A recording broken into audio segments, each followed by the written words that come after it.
नजर आ रहा है 18 दिसंबर लाइट बंद कर दो। पीछे वाली लाइट ऑन कर देना। पीछे वाली जला दें, ये आगे वाली अगर बंद हो सकती है तो ये अब ठीक है, परफेक्टली वो वाली विजन ऑन फिर लिखेंगे कैसे आप? काफी बेहतर है। अब ठीक है सर। एक इधर वाली भी क्या करते सिर्फ ये लाइट नजर नहीं आता, दैट इज फाइन। लिख लेंगे आप अपना। आप देखो इधर आ जाओ आगे।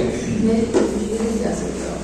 ये प्रोजेक्ट है, इसमें आप मुझे बता देंगे कि कौन सी चीज़ है जो क्लियर करें। अच्छा, मैं ये दो जो एरो लगे हुए हैं ये स्टेप हैं, ये स्टेप्स हैं। आप पहले एक टैब खोलेंगे, फिर उसके बाद दूसरा टैब है, फिर तीसरा है, फिर इस तरह सीक्वेंस में ये चीज़ें मौजूद हैं। आपने खोल दिया होगा तो ये देने का मकसद जो है, ये डाटा अगर बना बनाया मैं आपको दे दूँ तो उसका कोई फ़ायदा नहीं होगा PhD में, इसलिए कि आपको डाटा PhD के थीसिस के लिए तो निकालना होता है। तो जब खुद निकालना है तो पता होगा डाटा सोर्सेज कौन से हैं। अच्छा, फिर ये जो खास तौर पे ये क्यों मैंने चूज़ किया, ये जो क्लाइमेट चेंज का, इसलिए कि ये आजकल करंट इशू है, not only in business, in all areas, social sciences, management sciences, applied sciences में बहुत इस पर रिसर्च हो रही है। अभी रिसेंटली आपको पता है कि G7 की बहुत बड़ी मीटिंग भी हुई, जिसमें वो जो भी करते रहे उसमें अमेरिकन प्रेसिडेंट वगैरह सारा कुछ, तो ये इन्होंने ही तो सारी दुनिया को खराब किया है। अगर हमने तो, हम तो इंडस्ट्रियलाइज कंट्री नहीं है, हम तो सजा भुगत रहे हैं। इधर चाइना की इंडस्ट्री है, उधर इंडिया ग्रो कर रहा है, और दोनों इला माशाल्लाह इंटरनेशनल स्टैंडर्ड को पूरा नहीं करते। अभी कल IMF ने इनको वार्निंग दी है इंडिया को, और पता नहीं हमारी एजेंसियाँ किस हद तक अलर्ट है।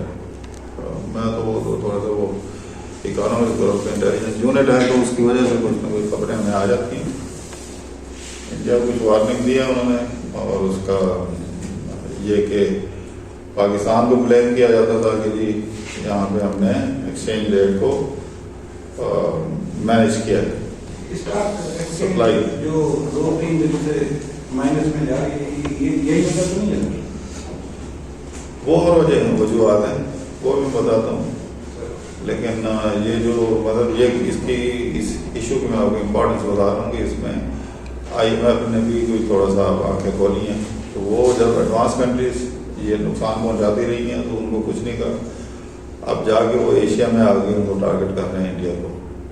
तो इंडिया है रिस्पॉन्सिबल है बिल्कुल, ये क्लाइमेट चेंज और प्रॉब्लम सारा इन्होंने, पाकिस्तान इस तरह से रिस्पॉन्सिबल है कि हमने 75 सालों में डैम नहीं बनाए।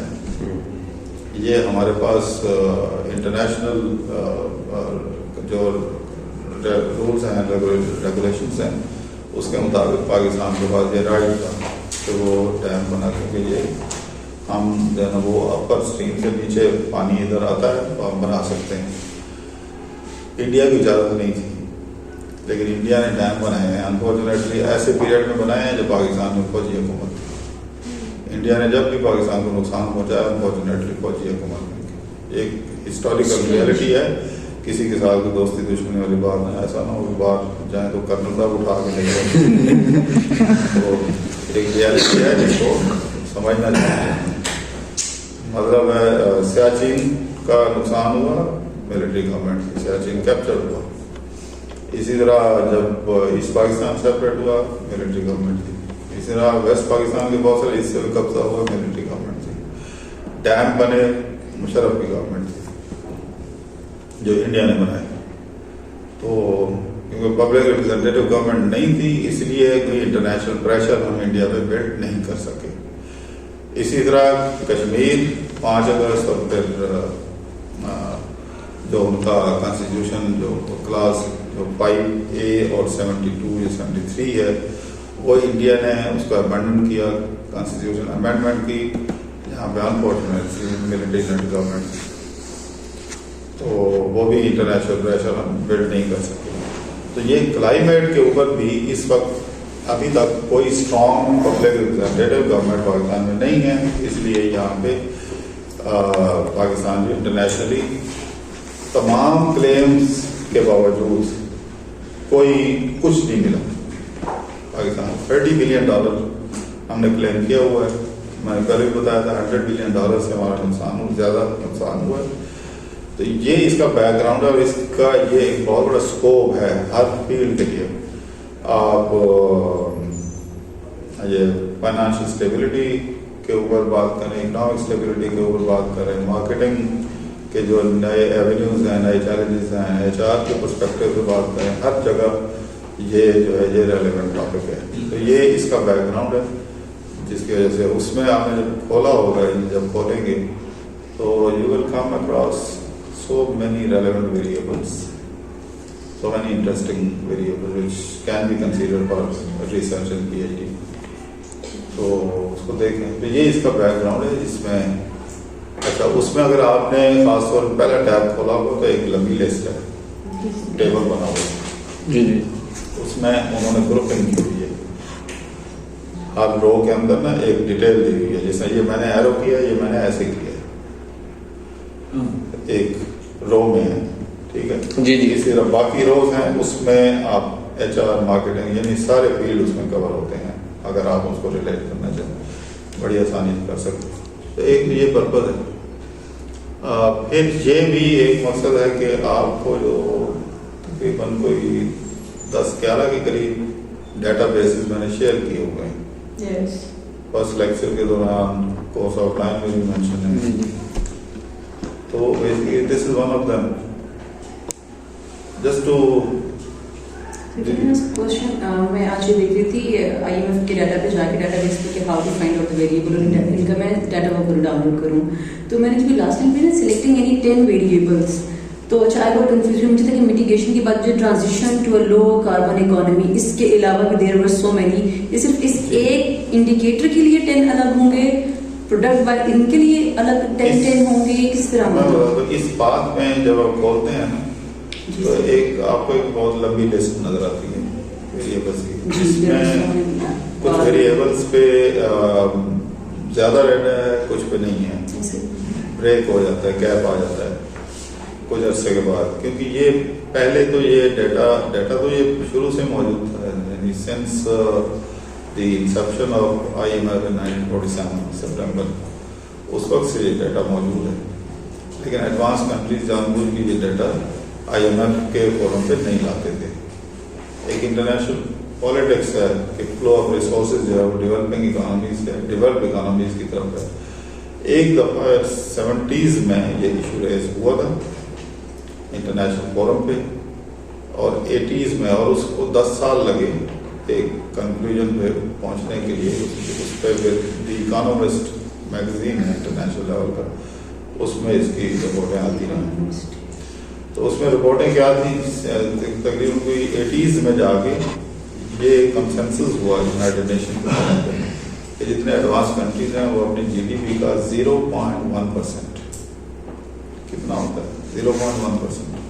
लेकिन if you calculate 0.1% of American economy, American GDP, it's huge amount. इसी तरह 0.1% of British या यूरोपियन यूनियन।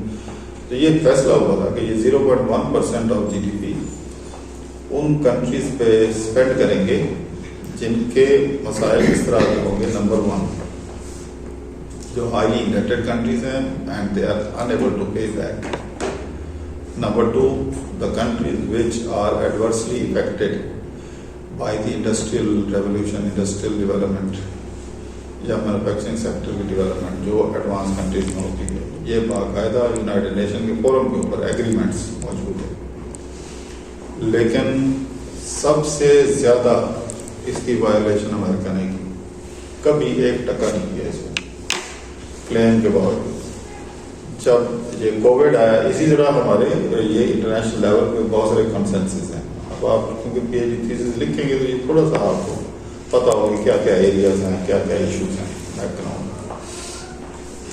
इसी तरह एक एग्रीमेंट था कि हेल्थ के ऊपर, अभी कोविड आया, हेल्थ के ऊपर जो हमारी जो WHO है, इसमें दुनिया के तमाम कंट्रीज का कंट्रीब्यूशन है। एक पूल है, करेंसी पूल बना हुआ है कंट्रीब्यूशन का, जिसका मकसद ये है कि WHO की तरफ से रिसर्च, इनोवेशन वगैरह हेल्थ के फील्ड में होती रहेगी, और अगर खुदा ना खास्ता जैसे कोविड लाइक सिचुएशन अराइज होती है तो they will spend handsome amount on the development of this vaccine, and they will also supply vaccine to the member countries.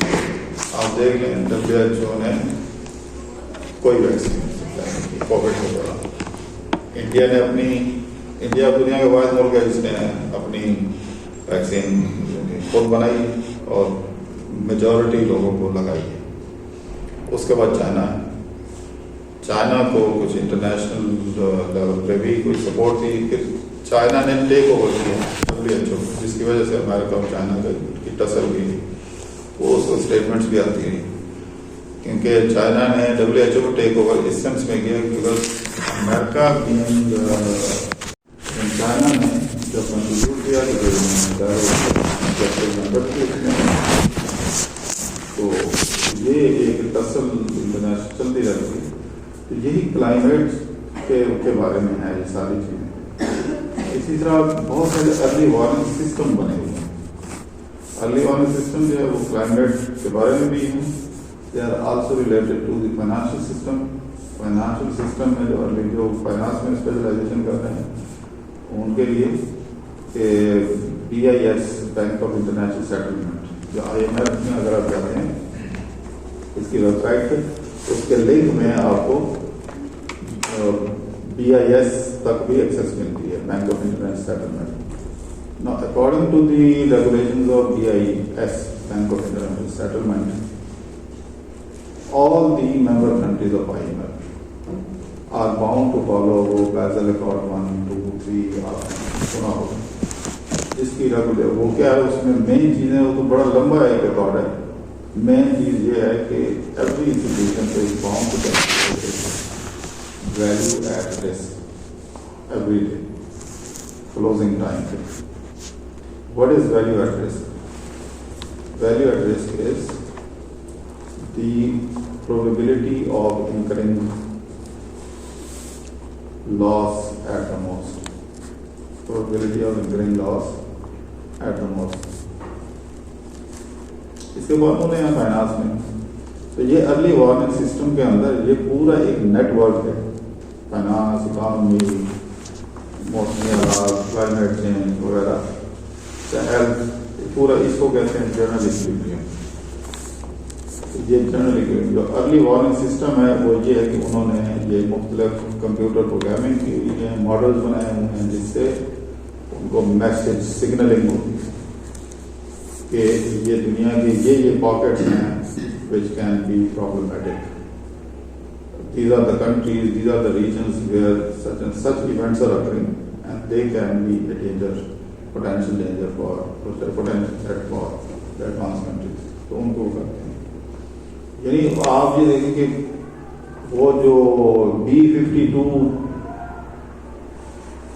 उधर से उड़ता है, कहाँ से पता नहीं, उसका पता ही नहीं कहाँ से उड़ता है और अफगानिस्तान में बम गिराने आ जाता है। अफगानिस्तान का अमेरिका को अफगानिस्तान से क्या थ्रेट है? This is early warning system, pre-emptive strikes. ये उस सेंस में है, इसके साथ पूरी एक लिंक है।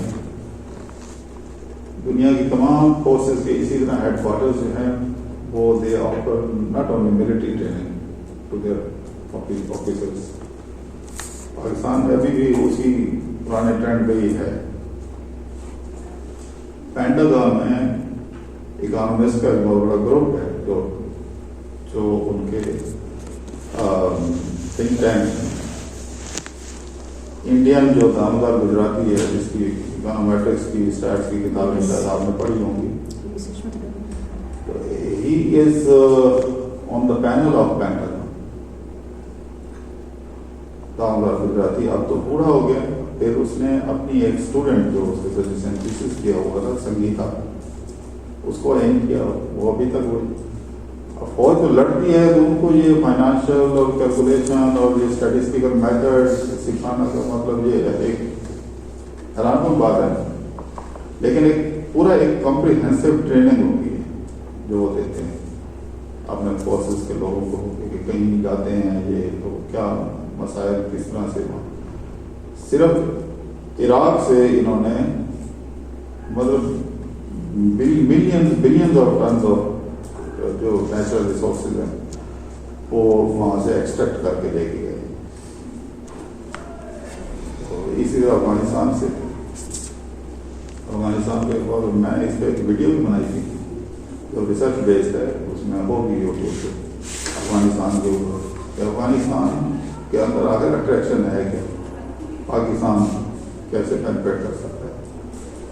तो मैंने कुछ बताया हुए कुछ एरिया है जो सेंसिटिव है उनके ऊपर डिस्कशन करना वो रिसर्च भी हो। यहाँ भी इतना ओपन माहौल नहीं है कि आप इंटेलेक्चुअल डिस्कशन भी आप इसको। तो बहरहाल ये कुछ इसके बैकग्राउंड हैं, अगर आप कभी इसको फर्दर लेंगे अभी तो ये स्टैट्स के पर्सपेक्टिव से है। आपने उसमें से कोई से 10 variables which you think are logically related to each other, any 10 variables you will find so many variables, number of variables, but you have to select only 10 variables of your choice. हर एक की अपनी choice हो सकती है, कोशिश करें खुद करें। सर आपने जो कहा मेडिटेशन के अलावा भी था और उसमें वेरिएबल्स थे, तो सर एनी मैंने तो आपको वहाँ तक पहुँचा दिया। ठीक है सर। वहाँ आपने बाकी टाइप की खोले मैं हाँ खोले। मैं तो एक मिसाल दी है ये जैसे कार्बन टेक्नोलॉजी, बायोलेटरल ट्रेड, इसी तरह के आपको मैंने बताया कि बहुत सारे रोल्स हैं। यस सर बिल्कुल है सर। क्लाइमेट चेंज के अंदर रहते हुए ही हाँ क्लाइमेट चेंज एनी टाइम बहुत सारे। सर इसमें से मैंने सर वो एक कंट्री है। अच्छा इसमें एक चीज़ का ख्याल रखना है, ये डाटा सेट जो है ये जैसे ये यहाँ पे है 1994 से 2022 तक का। जी जी। आप भी उनमें से कोई किसी ऐसे टैब होना हो इसमें सिर्फ 2 साल का 3 साल का डाटा है वो लिखा हुआ है। जी जी ऐसी है लिखा है। मिसिंग भी है। ठीक है मतलब ज़्यादा डाटा हो, ज़्यादा डाटा है सर। अगर इन केस आपको कुछ ऐसे वेरिएबल हैं जो आप सोच रहे हैं कि इस पे फ्यूचर में भी थीसिस में भी रिसर्च हो सकती है, उसका भी तरीका ये है कि मैंने एक एक्सेल की ना शीट आपके साथ उसके साथ अटैच की हुई है उसी प्रोजेक्ट के अंदर। इसमें ये जी सर। फिर आपने अपने डाटा को इस तरह से ऑर्गेनाइज करके जी जी। फिर होगा ये कि suppose you are selecting 70-80 countries या 20-25 कंट्रीज, तो ये आपकी पूरी शीट भर जाएगी। अगर एक कंट्री का करेंगे for example it's data is only for 5 years 6 years, तो वो तो 6-7 वैल्यू के ऊपर तो रिग्रेशन नहीं होनी चाहिए। सर रीजन वाइज रीजन क्या है? रीजन मैंने वैसे एक हिंट दिया हुआ है, can be a country 1 country 2 region, multiple region में भी उन्होंने ऑर्गेनाइज किया हुआ है, वो भी कर सकते हैं। यानी इसमें आप कंट्री 1 ये 111 जो है, तो इसको मैंने तरीका बताया कि how will you organise your data set. तो this is the way to organise set to organise your data set. इसमें ये जब तक ये पीरियड आते जाएंगे जी जी ये 2022 तक का डाटा है। जी जी 1994 ये एक कंट्री का ये डाटा यहाँ तक आ जाएगा उसके सारे वेरिएबल्स का। ठीक है ठीक है, ये सारे यहाँ years का सारे years का सारी वेरिएबल्स तो आगे चलेंगे ना। ये 2022 वेरिएबल नहीं, ये वेरिएबल की वैल्यू मिलेगी ना डाटा, तो ये 22 साल ये 94 से लेकर 22 तक का डाटा ये एक कंट्री का आ गया। ठीक है, अगले कंट्री का डाटा इसी तरह में स्टार्ट करना है, उसी वेरिएबल के ऊपर उतने साल का स्टार्ट करना है without leaving any cell empty. ठीक है अगर एम्प्टी छोड़ेंगे तो सिस्टम एस्टिमेट नहीं करेगा। ठीक है सर वो आपने जो गाइडलाइन दी थी उसके मुताबिक हमने कर लिया है, लेकिन अब हुआ क्या है कि वो कंट्री मैंने कम करके 125 भी कर ली है, लेकिन जो 4 या 5 मिसिंग वैल्यूज है उसको एवरेज से कवर करना है। मिसिंग का मैं बताता हूँ, पहले आप सिस्टम को समझ लें, वो मैं बताता हूँ कि मिसिंग वैल्यू कैसे आएगी, मैं भी करके भी दिखाऊंगा आपको। ठीक है, तो ये इस तरह से आपने ऑर्गेनाइज करना है, तो आपकी फुल शीट ये सारी भर जाएगी। ये वेरिएबल 1, 2, 3 ये यहाँ पे इनके नाम होंगे। जी जी तो नाम। आपने ये एक कंट्री का ये आपने 20 इयर्स का सपोज डाटा ले लिया, ठीक है। अच्छा फिर उसी का फिर दोबारा से 94 से स्टार्ट करें, now this will be the second country. फिर इसी तरह ये जब तक हो जाएगा फिर ये this will be the third country starting from here. तो आप सोचें कि अगर 10 वेरिएबल्स हैं, ये लिखें 10 variables for the period of 20 years,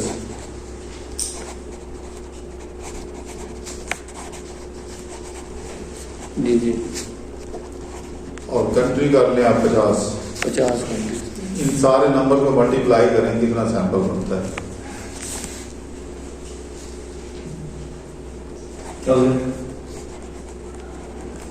और क्या करते हैं, 1000 तो नहीं हुआ है, 10,000। जितना भी है हाँ 10,000 ठीक है। एक बड़ा ये इसको कहते हैं पैनल डाटा। समझ आइए पैनल डाटा क्या होता है। टाइम भी चेंज हो रहा है, रीजन भी change। टाइम भी है, रीजन भी है और वेरिएबल भी है। यानी इसको 3 डायमेंशनल डाटा कहते हैं। 3D डाटा होता है। पीरियड वाइज टाइम सीरीज हो गया, रीजन वाइज या फार्म वाइज। फार्म ये इसी तरह का ही डाटा अगर आपने पाकिस्तानी कारपोरेट सेक्टर का एनालिसिस करना है जिसमें 100 फर्म्स हैं, 50 फर्म्स हैं, तो उसका डाटा भी इसी तरह ऑर्गेनाइज होगा 1, 1, 1, 2, 2, 2, 3 इस तरह करके, ठीक है।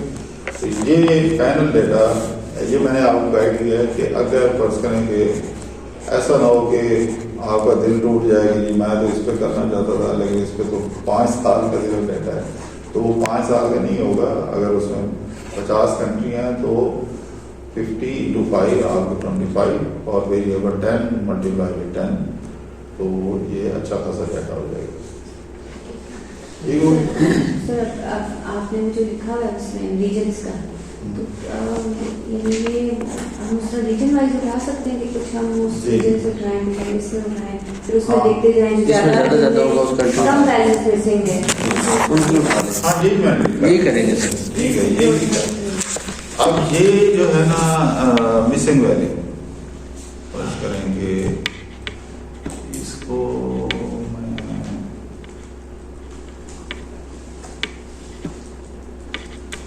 जी जी पता नहीं मैंने क्लास में याद किया होगा। सर इसकी एवरेज भी ले लें तो सही नहीं है सर। अच्छा ये फर्ज करेंगे आपकी ये 4 वैल्यूज मिसिंग है, ठीक है ये मैंने डिलीट कर दिया, ठीक है। इसके 2 तरीके हैं, ये मैं अलग अलग करके फिर मैं हम एक में देखते हैं, शायद कंबाइन कमांड ही चल जाए कि इक्वल टू इसको करने RAND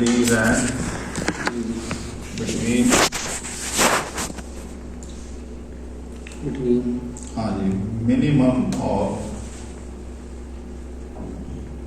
ये सीरीज है ऊपर वाली, ठीक है। तो वहां लगा के मैक्स ऑफ किसी का,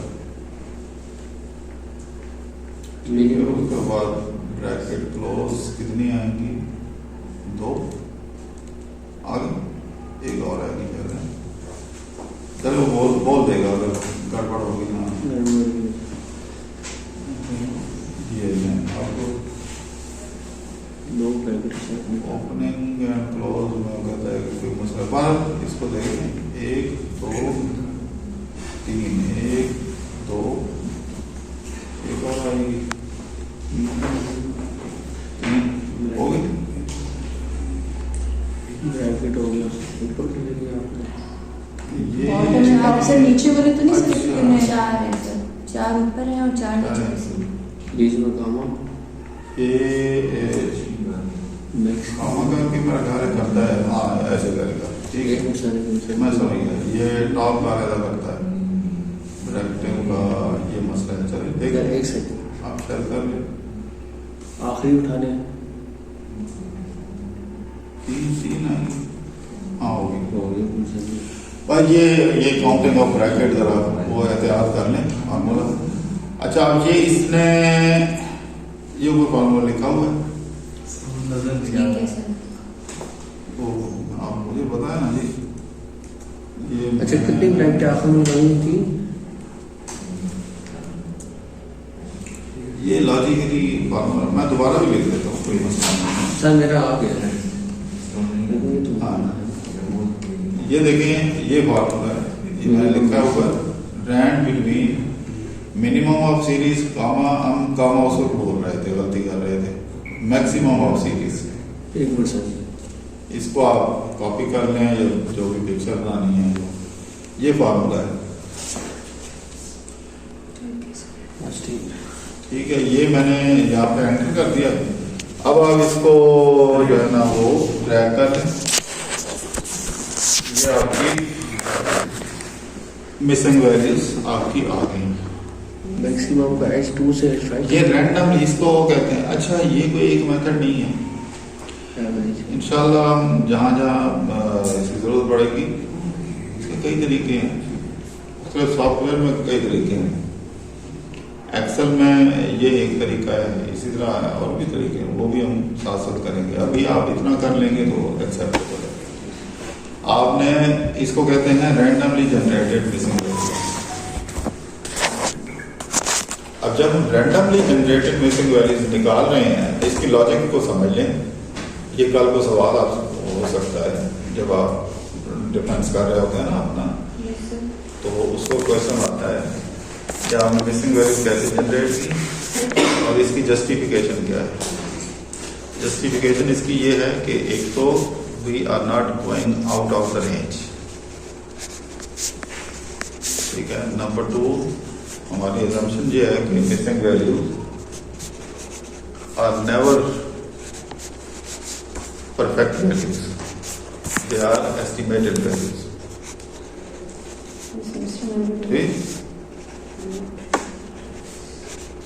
एक तो हम we are not going out of the bound, and number 2 forecast value. Missing value is always a forecast value जिसको आप जनरेट कर रहे हैं। तो फोरकास्ट वैल्यू एक्सेप्ट तो वो नहीं हो सकती ना, तो एक फोरकास्ट वैल्यू। तो नंबर 3, आप in order to avoid any biasness, you are using the formula of randomness. You are randomly generating all these values. So randomly generated values are system generated values. आप देखें इसी को ही जब हम ये F9 press करते हैं,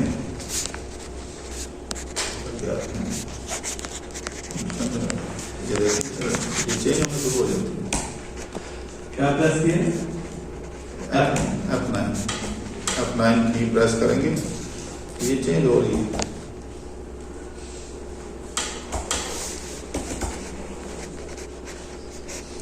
आप में से किसी का रोल नंबर 15, 15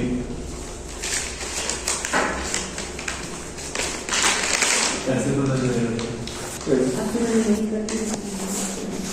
नहीं, वो तो ठीक है, रजिस्ट्रेशन नंबर है 538 लाख। अच्छा चलो कुछ हो गई। अगर हम यहाँ से शुरू कर दें 15, 16, 17, 18, 19, 20, 21, 22, ठीक है, और हम कहेंगे कि अच्छा जी आप आपस में डिसाइड करें, मुझे एक्सक्लूड करके कि आज जनाब देखते हैं जी किसका नाम निकलता है कि कौन खाना खिलाएगा। रैंडम। तो आप जनरेट करेंगे जी ये पहला नंबर जो होगा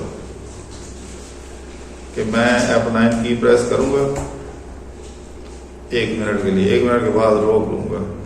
जिसका रोल नंबर आ गया ये 15, 16, 17, 18, जिधर आगे रुकेगा वो खाना खिलाएगा। तो ये F9, ये 1 मिनट के बाद, ये 1 मिनट के बाद जो है ना इसको रोक 14 नंबर कोई नहीं, जो भी यार कोई भी नहीं। तो बहरहाल ये एक लकी ड्रॉ, ये तो रैंडम सीरीज जो है they are equal chance equal chance of everyone. तो बात तो मैं कर रहा हूँ ना, एक और तरीका भी है, अगर आपको ये लंबा चौड़ा, सॉरी मैं दोबारा आपकी तरफ आऊँगा, आप पूछ रहे हैं, एक और तरीका समझ लें। अगर आपने यही चीज, ये तो डायरेक्ट हमने एक ही कमांड में लिख दिया, अगर आप नहीं कर सकते तो यहाँ पे लिखें equal to m/n minimum of ये चीज यहाँ से लेकर यही 4 थी, शुरू से 4 उड़ा रहे हैं। ये 4 थी ना, जी जी। ये इसकी मिनिमम जो है, इसमें जो मिनिमम, इसी तरह maximum equal to MAX max. Excel इतना फ्रेंडली है कि कौन सा था ये कॉलम है, 1 2 3 4, ये मैक्सिमम। आप यही काम जो पहले आपने यहाँ पे किया है, 1 2 3 4 5वें पे, तो यहाँ पे अब आप ये कर लें इक्वल टू RAND रैंड, और नीचे ये है दूसरा ऑप्शन है rand between bottom value. Bottom value आपकी कौन सी है, जो आपने मिनिमम निकाला है, वो किधर का मिनिमम, नीचे की जो है तो यही है, इसलिए 10 के टाइम पे ये है जी। मैक्सिमम कौन सा है, सही। वो ऊपर है, इसके नीचे है नहीं? ये तब पहले मैं इसको जरा क्लियर करके लिख दूँ, इसको हम ऊपर ताकि क्लियरली नजर आए। अच्छा 1 2 3 4, यहाँ पे आप आएंगे इक्वल टू वही RAND रैंड बिटवीन के बाद ये बॉटम वैल्यू मिनिमम वैल्यू कामा लगा के, ये जब आप ये इसको रेंज दे देंगे ना, ये बाउंड हो जाएगा, ये इससे बाहर नहीं जाएगा। उसके बाद फिर इसको आप ट्रैक करें, ये जो भी 4 वैल्यूज आपने सेट की हैं। अच्छा ये क्यों आया है, गलती बताएंगे। सर मेरा भी यही है। आपने 18 जो मैक्सिमम जो राउंड ऑफ कर दिया उधर दो है ना, गलती बताएं, गलती उसमें हमने डॉट नहीं डाले। सर ये आपने पीछे कोर कमांड इससे पहले इसी पे लगाई है, इसी वैल्यूज 2 है वहाँ पे। उससे कोई फर्क नहीं। सिर्फ माइनस का साइन फॉर्मूले में नहीं हम लोग ऐसे लिखते होते, रेंज कैलकुलेट करते नंबर जो मैक्सिमम माइनस मिनिमम, फार्मूले के अंदर ना, मैक्सिमम गलती बताएं, गलती जल्दी। नंबर यूज फार्मूले में आ रहे हैं। ऊपर फार्मूला आपके सामने लिखा हुआ आ रहा है, रैंड बिटवीन जी जी ये J2 J3, ठीक है। दोनों में ब्रैकेट्स, J2 तो ये 13.2 है ठीक है और J3 18 18 है। जी जी। दोनों में ब्रैकेट अलग अलग करके नहीं? तो उधर 30 लिखा हो। वो ठीक है। अच्छा अब एक अभी मैं आगे मूव करता हूँ, फिर गलती पकड़े शायद उससे आपको कुछ हिंट मिल जाए। जी। आप बताएं सेल की पोजीशन क्या है, J3 ये तो मैं बताया था कि दो J4 वैल्यूज है ना। J4 J5, तो J4 J5 में कोई वैल्यू है उधर, तो क्या बनती है? उधर तो 2 वैल्यूज है ना, हम 4 पे कैलकुलेट कर रहे हैं ना। हम ऊपर वाली वैल्यू ले सिलेक्ट कर रहे हैं उसी में वैल्यू नहीं क्यों कर रहे हैं, उसको रोकना है ना, कैसे रोकते हैं? वो डायरेक्ट पहले करेंगे तो चलिए ना। ऐसे ना करें आप, पिछला लेक्चर बिल्कुल नहीं रिवाइज करते। सर वो लगाते हैं उसमें डॉलर वाला साइन। हाँ इसको फिक्स नहीं किया, वेरी गुड। 1 2 नंबर मिल 3 जाएंगे। 4 इसमें दोबारा आए, ये जनरेट हुआ नहीं, ये जनरेट हुआ है। डॉलर साइन लगाते हैं। ये जब आपने इसको सिलेक्ट कर लिया है तो यहाँ डॉलर साइन नहीं है, कैसे आएगा? क्या कमांड होती है? लग गया डॉलर साइन दोनों तरफ। Yes sir. ये 2 दफा कैसे, मैंने तो 1 दफा क्लिक किया तो ये 2 दफा कैसे लग गया? अब मैं नहीं बताऊँ, पहले बताया होगा, अब कैसे लगेगी?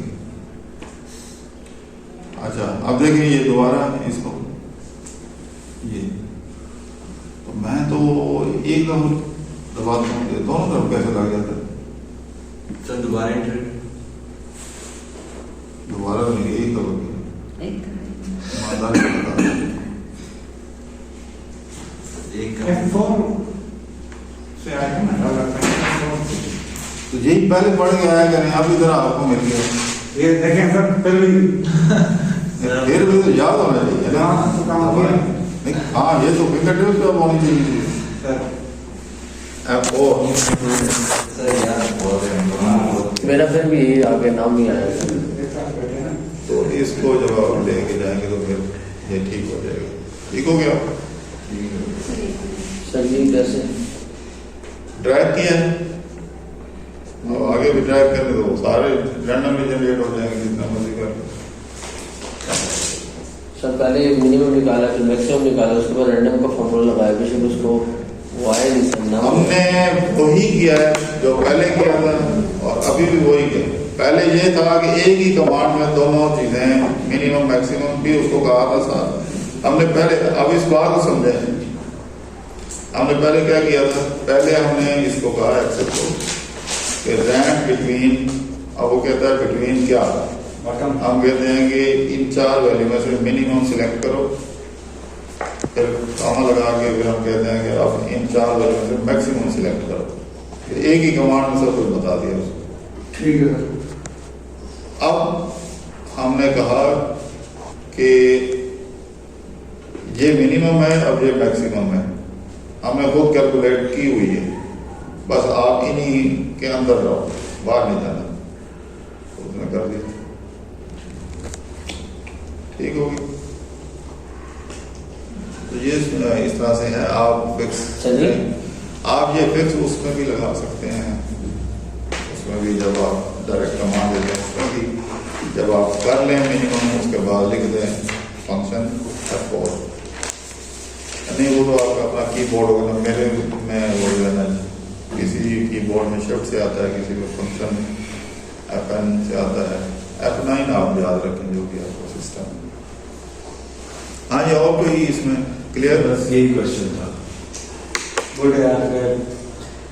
ये इस तरह से आप बना सकते हैं जिसमें मर्जी मिसिंग वैल्यू। अच्छा सर, तो जो पहला फॉर्मूला था ना उससे तो चले आ गया था, अभी इसमें सर ये मिनिमम भी निकाला है और एक मैक्सिमम भी निकाला है। हाँ। लेकिन जब इसको ये दोबारा रैंडम बिटवीन और ये सारा फॉर्मूला लगा के डॉलर साइन लगा के भी सर नहीं आया सर। क्योंकि माइकल अपने जो ईयर्स लिखे हैं ना वो आपने उस तरह लिखे हैं, हॉरिजॉन्टल तो नहीं लिखे नहीं हैं। नहीं इससे नहीं करना पड़ता। दोबारा देख लें, चेक कर लें, ये तो कोई कहीं कोई एरर आना चाहिए, और तो कोई गलती नहीं है। ठीक है सर। ठीक है जी, आप इसको बंद करते हैं। पर ये सबसे बेस्ट ये होता है कि रैंडमली हम लेके उसको करें, एवरेज ना लें। ये जो है ना काम रोकना नहीं चाहिए, सिर्फ आपको ये बताएं, सिर्फ ये तरीका नहीं है, और बहुत सारे हैं, उनमें आहिस्ता आहिस्ता जैसे हम आगे बढ़ेंगे उनके मैं आपको बताता जाऊँगा। ठीक है ओके सर। मैंने ना सर वो उसका जो डाटा लिया ना सर, जी उसमें मैंने एवरेज लेके उसको इक्वल किया। नहीं, एवरेज में देखें, एक बार याद रखें, एवरेज क्यों नहीं लेनी चाहिए। अक्सर लोग करते हैं कि जो मिसिंग वैल्यू है, जो जी, दूसरी जी। वैल्यू है, उसकी एवरेज ले लेते हैं।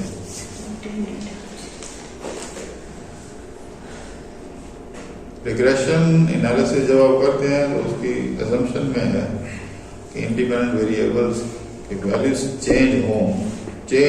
वेरिएशन एवरेज तो एक वैल्यू आएगी, तो चेंज किधर होगी, तो चार की चार एक ही वैल्यू होंगी। नहीं नहीं, जब उसकी एवरेज लेके जब उसको ड्रैग करेंगे तो डिफरेंट आ रही होती है। होएंगे एवरेज, जी जी और जो ड्रैग करेंगे पीछे छोड़ते हाँ जाएंगे, डिफरेंट आएगी। हाँ वो ठीक है, फिर मूविंग मैंने लिया है ना है, वो भी तो वो ठीक सर वो जो स्लाइसिंग वाला मेथड है वो तो ये बेस तो इसमें कोई बेस नहीं, वो तो और चीज है, ठीक वो है। और चीज। अब ये देख लें, ये सारा ये आपके सामने शीट है, कोई बात पूछनी हो मैं तो पूछें। चलिए सर। सर डेमो करवाने के बाद पूछे। Sandeep various correlation.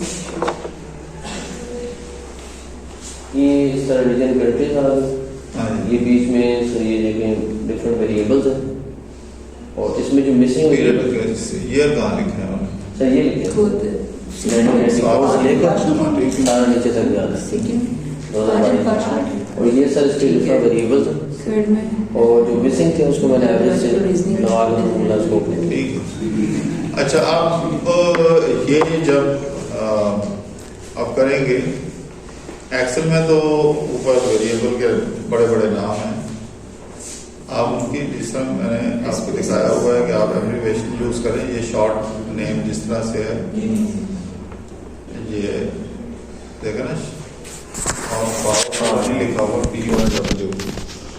अच्छा, जब आप ये यूज करेंगे इस बात को समझ लें, ये एरर में आता है। एक लेंथी नेम होगा जब आप डाउनलोड करेंगे, जी जी, उस लेंथी नेम को आप अपने जो वर्ड की फाइल में आप बता देंगे इस जगह आपने शॉर्ट नेम क्या है, ठीक है, डिफाइन कर दें कि ये लॉन्ग नेम का और उसके शॉर्ट फॉर्म ये है। एनालिसिस में तो शॉर्ट फॉर्म यूज करेंगे ना, जी जी, तो वो शॉर्ट फॉर्म तो आप यूज करेंगे तो मुझे तो नहीं समझ आएगी। We have to give explanation for that. वो आपने एक्सप्लेन करना होगा वर्ड की फाइल में, उसमें आप बताएंगे। अच्छा सर, अगर उसको हम स्पेसेस के अंदर इंपोर्ट करते हैं डाटा को, तो वो जो उसके जो वेरिएबल्स हैं हाँ, वो तो ऑटोमेटिकली वैसे तो उठा लेते हैं। लेबलिंग आप क्या कहते हैं सर, उसको थोड़ा सा जी इसका शॉर्ट नहीं है मुझे यहाँ से शेड चेंज कर दूँ, लेकिन शॉर्ट उसने कुछ किए हुए हैं, कुछ किए भी नहीं, लेकिन उसको मैं और भी रिफाइन कर सकता हूँ। हाँ वही तो उसने खुद किए हैं ना, मैंने खुद किया, तो उसने ड्रॉप कर दिया होंगे। ठीक है सर, जो लेटर आगे आ रहे थे वो ड्रॉप कर दिए। ठीक है सर, बेहतर है कि खुद कर लें, डिफाइन कर लें कि ये आप चलें। फिर अब आगे चलें। जी सर, चलें, जबरदस्त हो गया। अच्छा, आज का जो हमारे द टॉपिक ऑफ डिस्कशन और today's lecture is data। Javed ही नहीं आया दर की वजह से। सर जावेद परेशान हो गया सर, उसको थोड़ा सा किया मैंने, ड्रॉप करने में तैयार होंगे सर मैंने कुछ समझाया मैंने, अच्छा, वो सर इधर जो थे दूसरा क्या हो वो तो वो परेशान हो गए सर बेचारा। नहीं आप एक दूसरे को हौसला दिया करो। हाँ सर, इसी तरह का मैंने उसको कहा